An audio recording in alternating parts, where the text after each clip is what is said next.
Hello dear students, you're welcome to the online classes of English. I am Dr. Sumant Kumar Jha, and today we are going to cover the second part of the video lecture from the poem entitled A Photograph, beautifully penned down by Shirley Toulson. So in the previous video lecture, we had discussed the introduction to the poem, central idea or theme of the poem, and a brief synopsis or the summary of the poem. Now in the present video lecture, we are going forth with the line-wise analysis, that is paraphrase of the poem. I would also give you the meaning of the difficult words that we'll come across in the poem. So let us now start with the poem. The cardboard shows me how it was when the two girl cousins went paddling, each one holding one of my mother's hands, and she, the big girl, some 12 years or so. So here, paddling is actually walking through the shallow water in bare feet. Cardboard is a very stiff paper board on which the photograph is pasted. And the big girl here is referred to the mother. An old photograph of the poet's mother, which was pasted on the cardboard, makes the poet recall of the old memories of her mother's childhood. The photograph is a depiction of her mother's enjoyable moments at a sea beach with her two girl cousins who were younger to her. They were walking in shallow water with bare feet near the beach. The mother was standing in the middle and holding hands of her two cousins, who were standing on each side. The poet's mother was around 12 years of age then.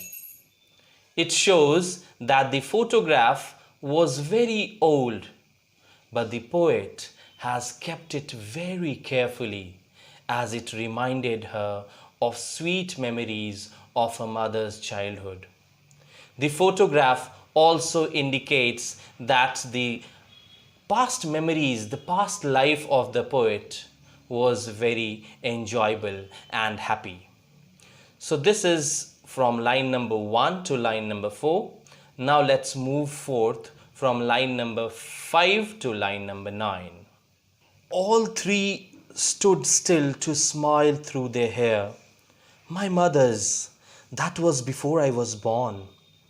And the sea, which appears to have changed less, washed their terribly transient feet. Still here is without moving or shaking. Smile through is smiling faces that could be seen through their hair, which was flying over their faces. Terribly is extremely, and transient is short-lived. So here in the second stanza, the poetess wants to say that the photograph shows that all three girls, that is the poet's mother and her two cousins, stood still and smiled at the camera when their uncle clicked their photograph at the sea beach. As the weather was windy at that time, their hair was flying over their smiling faces. The expression on the faces of the poet's mother and her cousins was that of happiness and enjoyment. They were enjoying the moment fully. The mother was looking very pretty, very beautifully at that time, and the photograph was taken a long time ago. Everything has changed since then. Her mother grew up. Now she was dead, and the poet was reviving her memories. The only thing that has remained unchanged is the sea, which was washing the feet of all three girls. Now, the mention of the word transient indicates the ever changing lives of human beings as well as the shortness of their stay on this world, in contrast to the eternality of nature. So, nature is immortal, whereas man is mortal. This is the symbolic interpretation through the lines that the sea has changed less, but it has changed lives. The girl's life changed drastically during this period, but the sea has not changed. The stanza beautifully explains the transient nature of human beings. So now let us move forth to line number 10th, 11th, 12th and 13th. Some 20, 30 years later, she would laugh at the snapshot. "See Betty and Dolly," she would say, "and look how they dressed us for the beach." The sea holiday was her past. Mine is her laughter. Both wry with the labored ease of loss. So snapshot here is a photograph.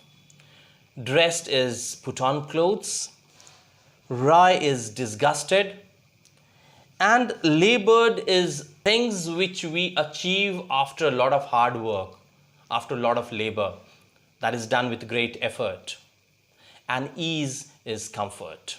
So here in these lines, the poetess says that even 20, 30 years later, the mother would look at the photograph and laugh nostalgically, remembering the happy moments of her past. The mother would look at the photograph and comment on the dresses worn by the cousins, Dolly, Betty, and herself. The sea holiday was her mother's past, and her mother's laughter has become a thing of the past for the poet, as her mother was now dead. The poet still remembers how her mother would laugh at the photograph, remembering the sea holiday, with a fondness as well as a sense of loss, because that time would never come back. So here, the poet wants to revive the laughter of her mother, whereas the mother wanted to revive her past, that is the sea holiday, while looking at the photograph. So both have a sense of loss because that time would never come back. In the same way, poet feels nostalgic thinking about her mother and her laughter, which has become a thing of the past. Here, the word labored and ease are opposite to each other, but they describe the same entity, that is, loss. The last stanza of the poem is quite sensitive, sensuous, and emotional, because here the poetess describes the loss of her mother. Now she has been dead nearly as many years as that girl lived, and of this circumstance there is nothing to say at all. Its silence silences. So circumstance here refers to the situation in which the poetess is. Silence is absence of any kind of sound, or to mute, to be quiet. So the poet recalls that it is nearly 12 years since her mother died. The poet is consumed with grief, but is left with no words to express her loss or pain. The poet is totally absorbed in memories of her dead mother. The painful silence of this situation leaves the poet speechless. Her lips are muted. She is so aggrieved and full of sorrow that she has no feelings to express. The silence caused by death makes the atmosphere gloomy, where no one is able to utter words. So, she expresses her deep feelings, her strong feelings at the loss of her mother, which cannot be relived. Hence, with a heavy heart, she accepts the silence in life. So this is the end of the second video lecture, where I tried to give you the line-wise analysis of the poem. I hope you have understood it. In the third part of this video series, from a photograph, we'll have discussion over the NCERT questions, and I'll give you the answers of the textual questions. So by then, thank you for your patient hearing.